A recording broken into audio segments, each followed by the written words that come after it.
காலை மன்னா ஜூன் 23. பலத்த சேனையில் சேர்த்துக் கொள்வீராக.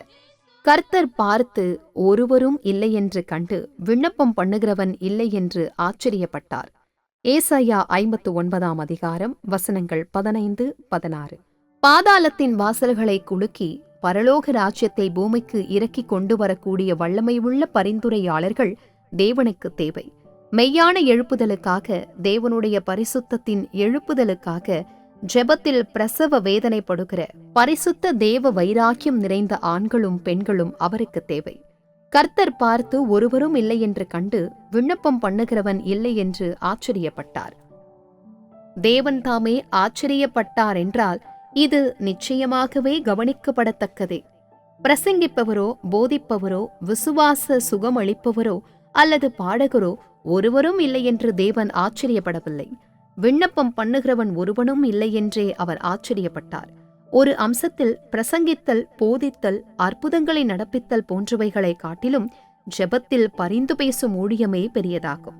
தங்கள் ஜீவியம் தேவனோடு செம்மையானதாக இராதிருக்கும் போதும் கூட ஜனங்கள் பிரசங்கிக்கவும், போதிக்கவும், பாடவும் கூடும்.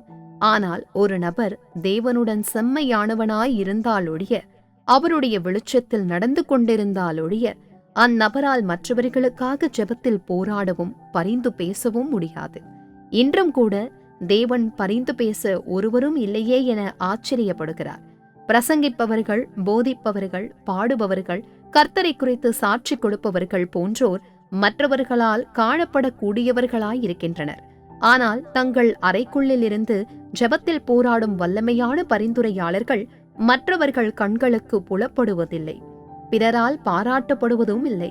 இருப்பினும் காணப்படுகிறவைகள் அநித்தியமானவைகள், காணப்படாதவைகளோ நித்தியமானவைகள். இந்த அர்த்தத்தில் ஜெபத்தில் பரிந்து பேசுகிறவர்களே போதகர்கள், பாடகர்கள், அற்புதர்கள் செய்பவர்கள் போன்றவர்களை காட்டிலும் அதிகமாக முக்கியமானவர்களாவர்.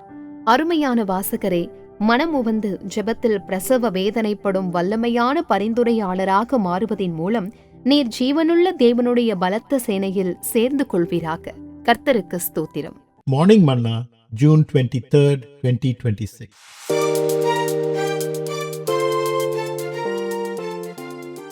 Join the mighty army.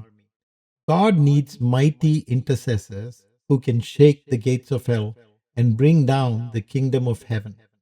He wants men and women filled with the holy zeal of God who travail in prayer for a true revival, the revival of the holiness of God.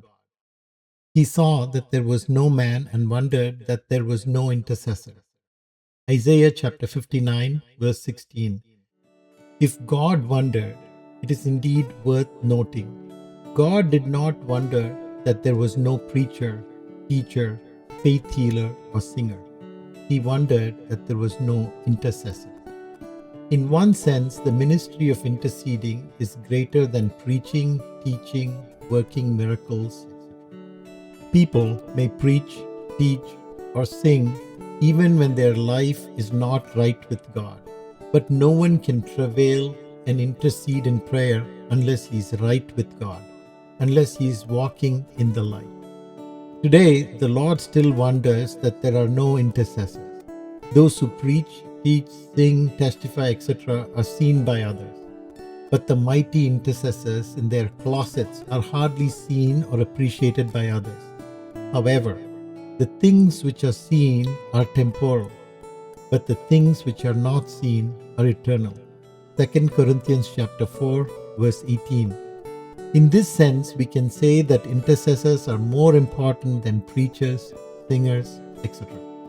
Dear child of God, join the mighty army of the living God by becoming a mighty intercessor, willing to travail in prayer. May God bless you.